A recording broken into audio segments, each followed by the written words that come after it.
Hey there, welcome back to Limabean Living. In today's video, I am bringing you along as I fill my freezer and prepare a bunch of different foods in order to get ready for coming home from the hospital after giving birth to my third healthy baby. So let's get into this.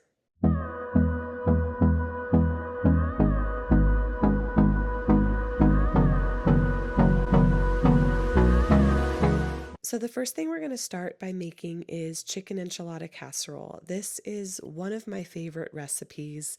I love the flavor combinations and it is really simple to make. I actually recently made a video that is just a straight tutorial on how to make this meal, and you're going to see actually as I'm cooking later in this little sequence that one of my pans is already a little dirty.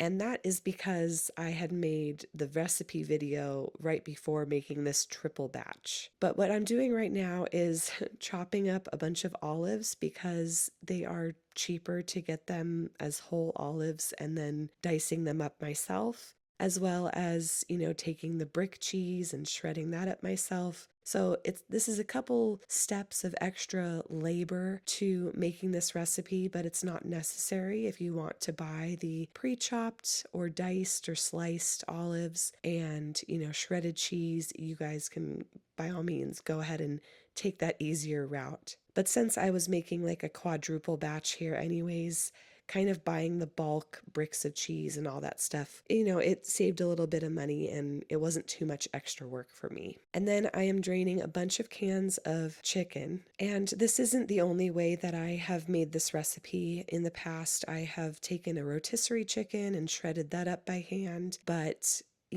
sometimes I have just found that it's easier to use canned chicken, and I really can't tell a difference in the flavor or the final result of this casserole. And so in this case, where I'm making a whole bunch, I decided to save time by using canned chicken instead of getting a rotisserie one and shredding up, maybe two of them for these recipes.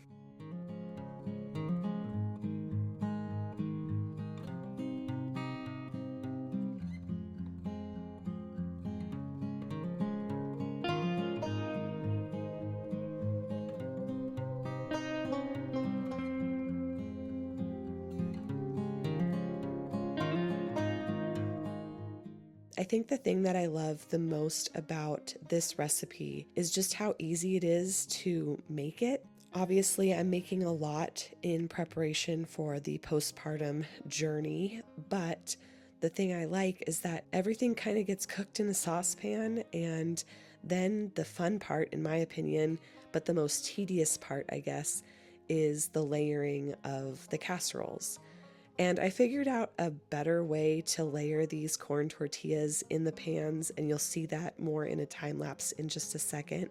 But you pretty much just do like a layer of tortillas, and then you do the mixture that you cook on the stove. You do some cheese, and if you like olives, you can add those.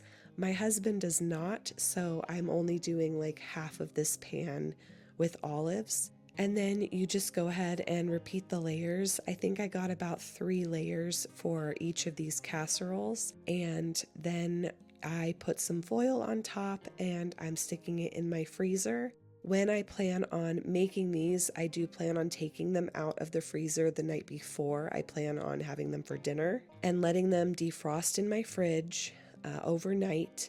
And then the day that I want to cook it, I will take the top foil layer off and stick this in the oven for the designated temperature and time that the recipe calls for. I have not tried baking this from frozen, so if you guys have any techniques on, baking like a frozen casserole, please drop those down in the comments below in case, I forget to defrost it and we're just super hungry.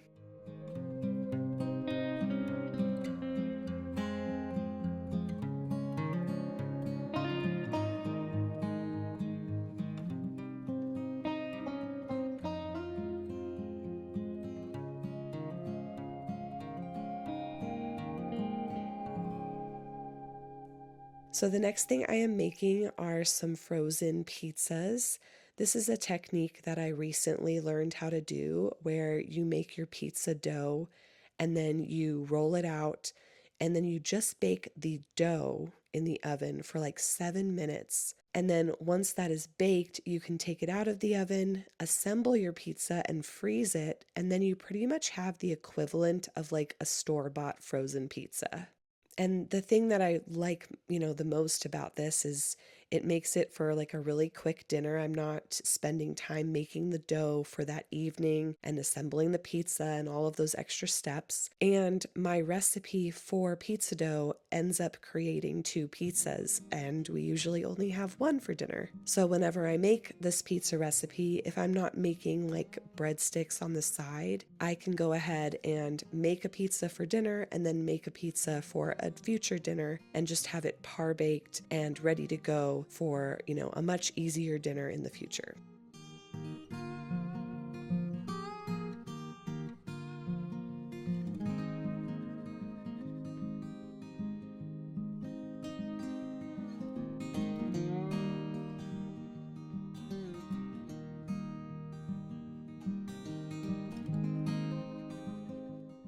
Now you might have noticed I did roll this out pretty thin because the dough does puff up in the oven and I didn't want the crust to be too thick.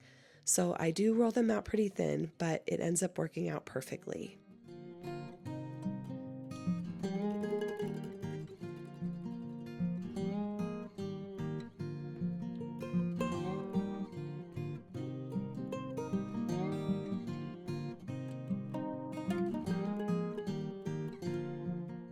So to top the pizzas, I just kind of use whatever pasta sauce I have on hand, and then I grab this like provolone mozzarella mixture of cheese from Walmart because I tried to look up like what cheeses Costco uses because I really like their combination, and this seemed like a pretty similar, concoction of cheese that Costco uses. So that is kind of what I've been buying whenever I make these frozen pizzas. And then you can go ahead and add whatever toppings you want. I had some pineapple that needed to be used up, so I threw that on top of like half of one of the pizzas. Let me know if you are team pineapple down below in the comments. And if you are interested in knowing how I make my pizza dough, I actually used freshly milled flour, and I do plan on putting out a recipe video in the future. And I will make sure to share how to make it without using a bread machine because I recognize that is not an appliance that everyone has. So the next food that is kind of more unconventional as far as like postpartum foods go that I prepared was a bunch of carrot cakes and in different forms. So I'm making cupcakes, a regular sized cake, as well as some like little cake push pops. And I did this for a variety of reasons. So the first is I had a bunch of carrots I really needed to use up, and my husband's birthday is coming up. He likes my carrot cake. So I was like, I'll go ahead and make some carrot cakes. And I had enough for like a triple batch. And then I knew that we were going to be celebrating his birthday. We are also planning on baptizing our little baby shortly after he's born. And so if we do have a little celebration, I can have some cake for his, baptismal celebration. And then Thanksgiving is just around the corner. And if I have some sweet treats that I can contribute to any family potluck or whatever, I wanted to have something on hand that I could bring and not stress about as Thanksgiving approaches.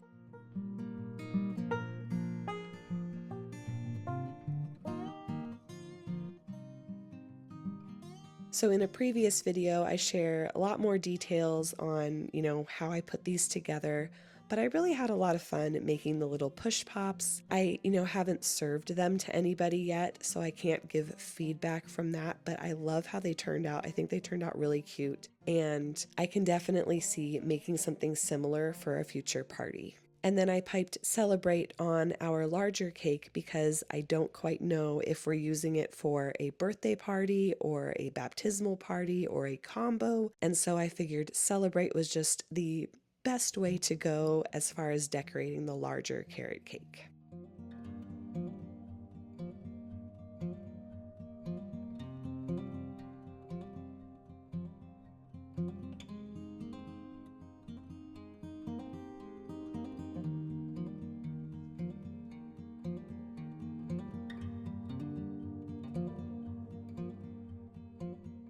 The next food I prepared was just a simple loaf of banana bread, but I am milling my own flour in this case. And this also is a recipe that I have shared before on my channel. The one thing that I did a little differently was I did throw in some sourdough discard, just because I had a little bit extra on hand and I wanted to use some of it up. So I threw that in with my batter and all turned out just fine.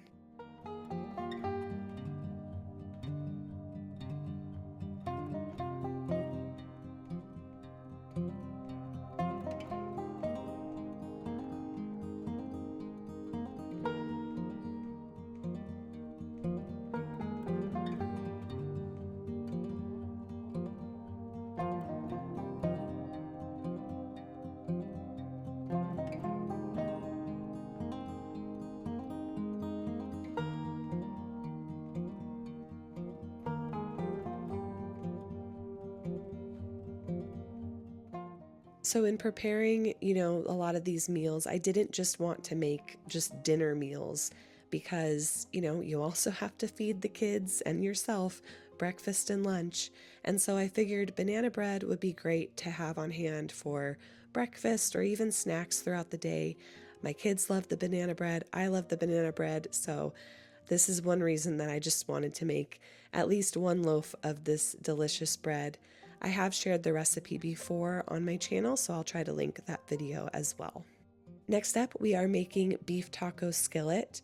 I had recently bought like a 10-pound chunk of ground beef from Walmart, so I packaged up 8 of those pounds and then used 2 pounds to make a double batch of this beef taco skillet. And similar to the chicken enchilada casserole, I love this recipe because you really just do everything in a saucepan. So to start, I am just cutting up a handful of tortillas into little like 1-inch squares. And then we're setting that aside until we kind of combine all of our other ingredients. Then we're moving to the stovetop to cook down our ground beef. This did have a lot of fat, so I will be draining off the fat before adding in some condensed tomato soup, as well as some salsa and water.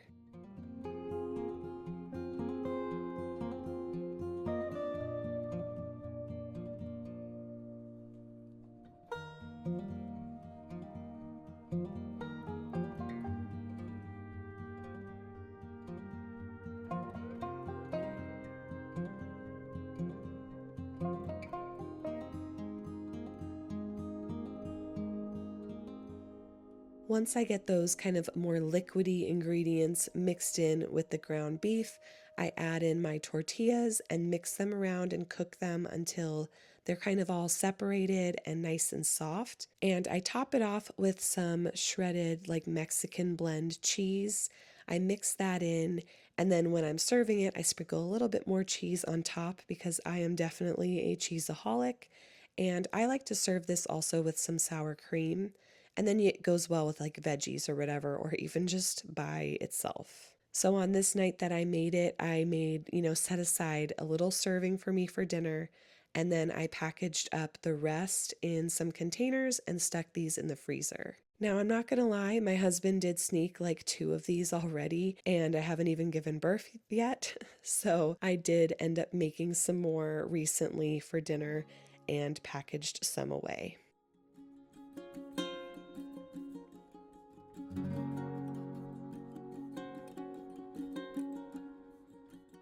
The next thing we are making is noodle casserole. This is definitely an interesting recipe, maybe one that you haven't seen before. And it can go as like a side, but I often have it as like my main entree. I have shared this recipe as well as a variety that I came up with kind of as a fluke thing way before on my channel. So I will link that video up above as well. But we start by dicing up an onion and then cooking it in some butter before adding in some sugar and Worcestershire sauce. And at the same time, we are going to be cooking some wide egg noodles that will be, mixed in with our little sauce mixture.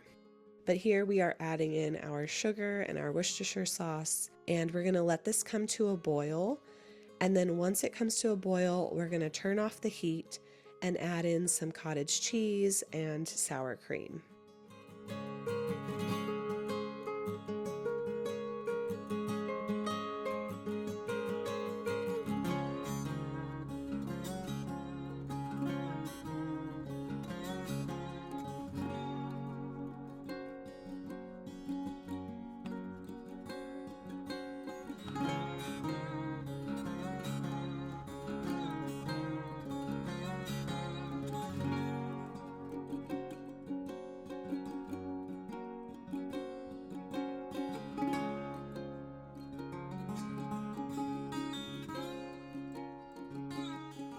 So once this sauce has been well combined, our noodles are pretty much done cooking for like the whatever, 8 or 9 minutes in the pot. So you strain that out, add the noodles in with the sauce, and then we can transfer it to a casserole dish. And then the thing that just ties it all together is we are going to top this off with some Parmesan cheese. Just like my chicken enchilada casserole, I am not baking this right now, but I have baked this casserole and then froze the final product in individual little servings. And then when I'm hungry, I, defrost them maybe the night before and then microwave them, and they are still just as delicious. So I could have taken that route, but in this case, I am not baking the casserole. I am just freezing it, and I'm planning on defrosting it the night before. I plan on serving it and then baking it per the instructions.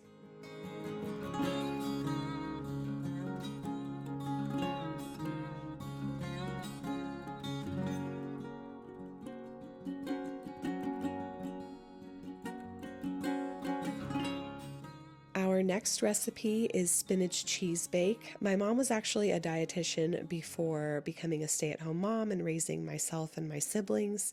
And this was a recipe that she got, I think, from one of like the people in her program. And I shared this recipe again a long time ago on my channel. And similar to, my other favorites, it's kind of like you mix everything in a bowl and then you bake it in a casserole dish. And so that is another reason why I think I love this. Also, it uses a lot of cheese. So you can see that I cubed up a bunch of sharp cheddar cheese. I'm not using it all here because I didn't have enough spinach to make more than just the single batch that you are seeing in this video. But I did cube up the cheese for future snacks, or if I want to make this recipe again. It's easier to cube up the cheese and then freeze it than to have the big block of cheese and then try to defrost it and then cube it up after it's already been frozen. At least that has been my experience.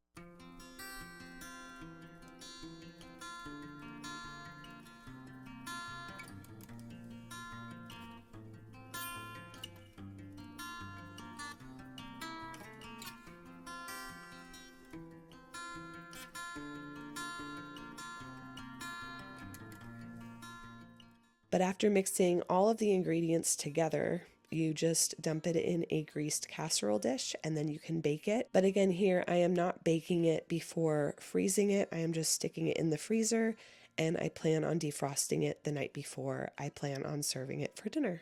One other ingredient my mom did add in a lot of the times when we were growing up was some tofu, so you can definitely kind of tweak this how you want it.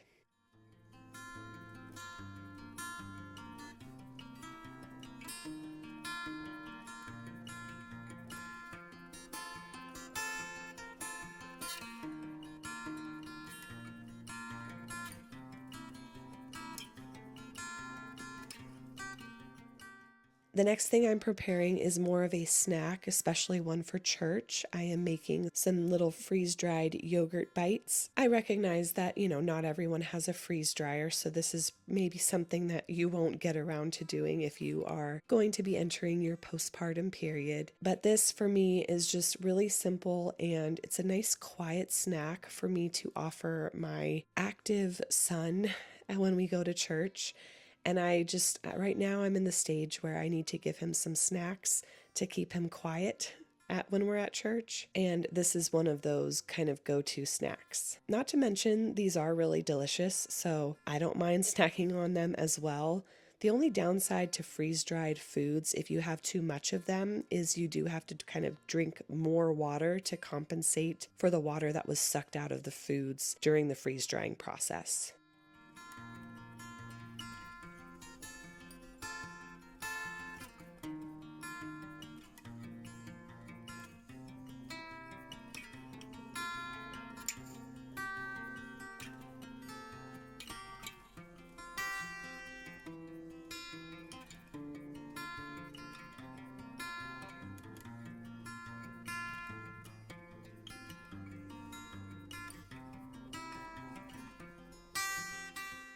But after pretty much like a day in the freeze dryer, these are done, and then I'm storing them in some large mason jars and vacuum sealing them until we plan on using them. Typically, I pop open the jar, pour some in a bag, bring it to church, and vacuum seal the jar again to keep everything nice and fresh. And I didn't film the process all over again, but on a separate day, I also did a whole batch of peach yogurt bites as well. And I stored those in some little jars and tucked those in our pantry as well.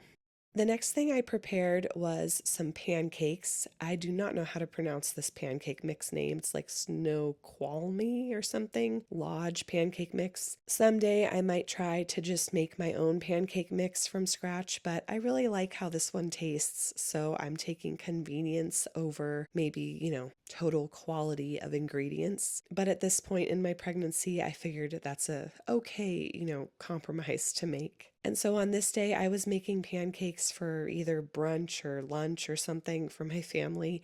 And I just figured I was just going to prep a whole bunch more.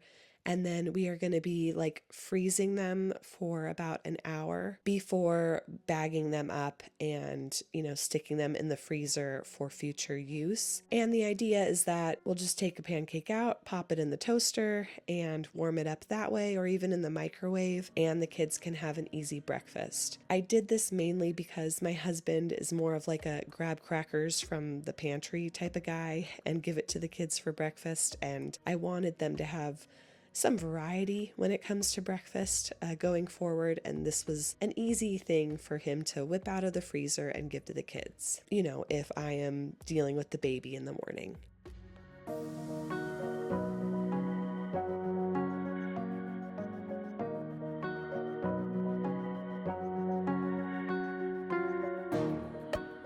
The next food that I am preparing is an egg puff casserole. I like to eat this in the morning for breakfast, but honestly, I could see serving it for dinner as well. I have made this before on my channel. The last time I think was during our little gender reveal party where we had a brunch kind of setting, and it was a big hit. The recipe does call for some diced green chilies, and I sometimes leave those out when I make them. So in this case, I'm leaving it out. And you might have noticed my bowl was a little dirty. That's because I made a batch for dinner on this night, and then this batch that I'm freezing for my postpartum period, I just made right after using the same bowl. But something I experimented with in the past was freezing this before it was baked and then taking it out and defrosting it the night before, and it worked out perfectly. But this is a little glimpse at what it looks like when it is totally baked.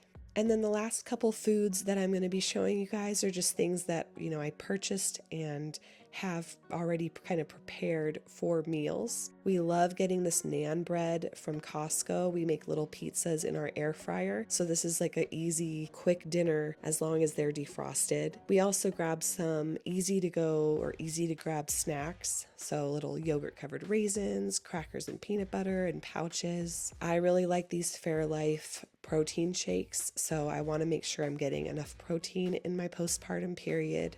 We stocked up on some hash browns because these are great to cook in the air fryer and something my husband doesn't mind cooking, as well as some spring rolls. And pretty much everyone in our family enjoys these mini corn dogs from Walmart. I picked up some sausage patties and some hamburger patties because, again, my husband is fond of cooking meats. And then I got some little Philly cheesesteaks because these are delicious and definitely easy to pop in the microwave. And lastly, we got a big bag of meatballs because, again, my husband loves his protein, and these could easily just be had by themselves, or if we want to throw some pasta together, they can be added to that too. But that is pretty much everything food-wise that I have prepared for my postpartum period. I am hoping that it gets us through a number of weeks. Each of those casseroles that you saw are gonna be at least 2 or 3 days worth of dinners for us. And so I really, foresee all of this hard work that I've done beforehand as really gonna be paying off in the coming weeks. If you guys enjoyed this video, go ahead and give it a thumbs up. And if you are new, I would love it if you stick around and subscribe. subscribe and check out all of my motherhood content. Again, I will try to link as many of those individual recipe videos if you want to save any of them for the future. And don't forget that you guys are loved and made for greatness, and I'll catch you in the next one.